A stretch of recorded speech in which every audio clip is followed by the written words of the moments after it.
Oh, she's gonna pass out.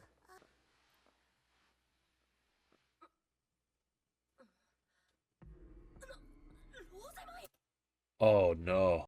I love how she has a hard time responding to Rosemine, even though it's literally her name just with Rose. Like, if you said Rose Brandon, I'm gonna be like, what? The fuck you want from me, you know? It's like some early 2000, like, pop song on the radio. Like, you'd have been turning on, you'd have fucking Michael Jackson, Britney Spears, and fucking this. You know? Basically, Mother wants to schlob on Lord Ferdinand's, knob. Oh, the, mana disease thing. He's essentially a human stretcher. So every time she passes out, the stretcher, that being her new brother, has to carry her back home. Okay. The fact that they made sure she had something from her real family. Oh, that's touching as hell. Because here's the thing, even though she is a grown woman, she's inside a child's body. That child has child emotions, right? So the fact that being away from her family and being reminded actually affects her is just like really great writing. He's like, I don't understand how raising children work. This is pissing me off. He's like, oh my god, these rules. You like it, you hate it. Make up your damn mind, child. Ooh, okay, now we're starting to cook with some animation. Here we go. Oh no. How far was he dragging her? What the hell?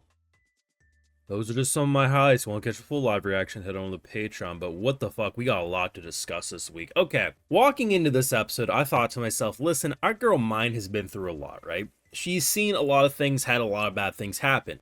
But with my memory, which granted is fuzzy, I was like, we ended okay season 3. The start of this episode looking pretty good. Now, with that said, I was still waiting for the shoe to drop.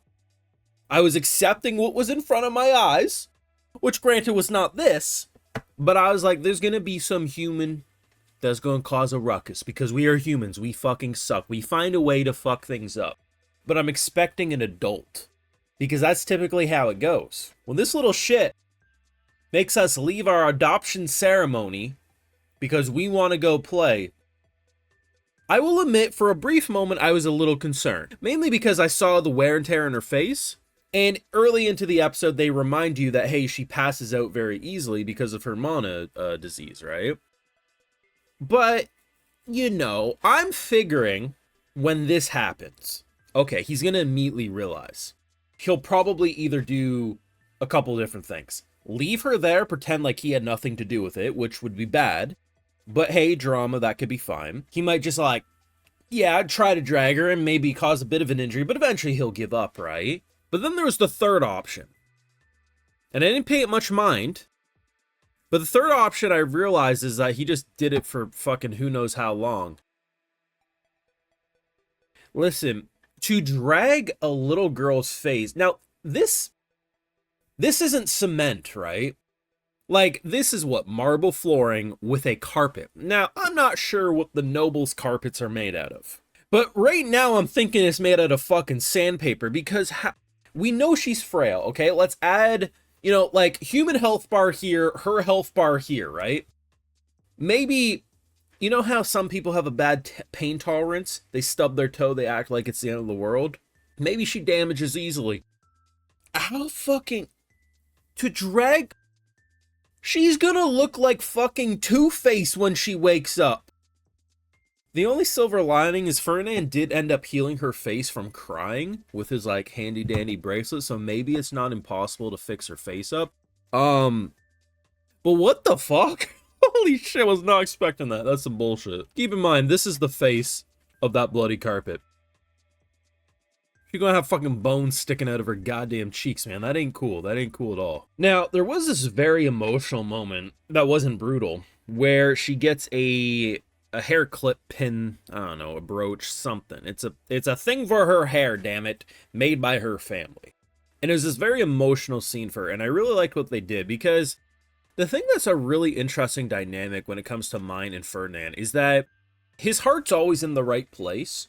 He's a strict guy, but his heart's always in the right place. For him, hey, she probably, like, his logic is, girl is away from family. Girl is going to be into new family. Therefore, Monkey Brain says, give her gift from family. that makes sad girl happy.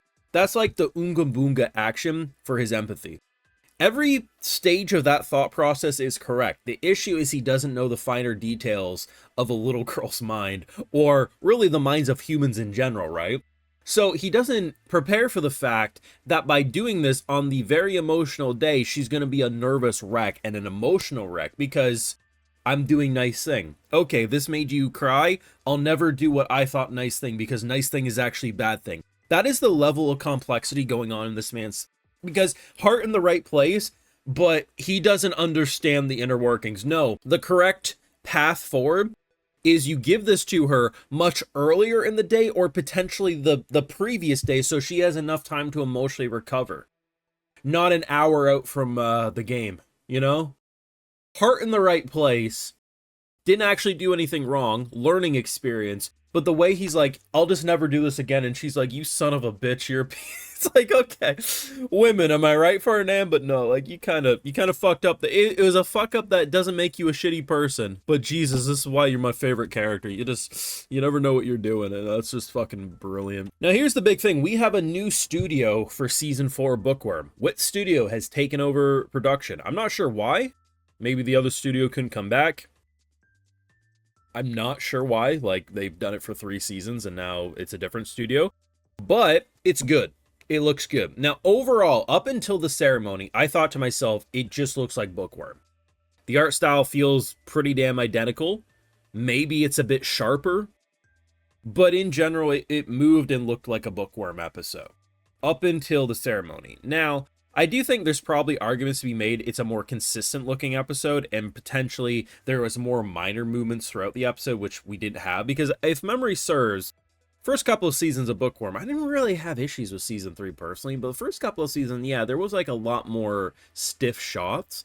This episode didn't feel stiff in the slightest. Like, there was constantly movement happening. It wasn't a Sakuga focused episode because it was mostly just moving from room to room sort of a deal. It was a slice of life directed episode. But yeah, but when the ceremony kicked off, I feel like Wit was just kind of like, hey, trust us. When it gets to intense moments, we gonna cook. And to be honest, cook they did. Like, when she flexes, like, her mana capabilities, and then she's like, maybe I shouldn't have done that, but it was all kind of a part of plan. As you can see, she's crazy with mana. We hid this, blah, blah, blah. Everything made sense, right? They had this ceremony down to the fucking T. They didn't have any loose ends. And then that little shit had to remind us why Plan B is always important.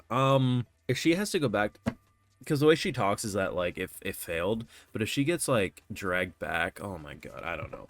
Like, the thing about it is, like, you had the bro who was like, I don't want to be this girl's bodyguard, and then it's like, oh, I understand why you wanted me to be her bodyguard. She passes out randomly. Talk about foreshadowing, but, like, you know, if you would have said, hey, someone dragged Myne's face against the ground till it was a bloody mess, I would say, yeah, which adult did that? Because there were some adults back at the church that I could think of who would do that. What do you mean that little bastard did it?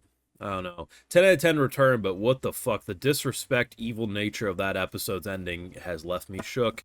Thoughts down below. What are you thinking of the new direction with the new studio Wit that is taking with Bookworm Season 4? Let me know down below. Drop a like, share your support, subscribe, ring that bell, and of course, Patreon for live reactions to these episodes will live over there, and other exclusives, because you know I gotta give those video shoutouts to my patrons, because without them, you won't get these YouTube videos at all. Alright, so today we've got number 1 Simpa Desiree, Matt Barker, Ultimate Waifu, Mario Jacob, original name here, Brian Gonzalez, Cody Tiffany, Tiara's Grace, Joseph Shirley, and Soakin the Lurker. So I appreciate the support. Please take care. You know, have a good one.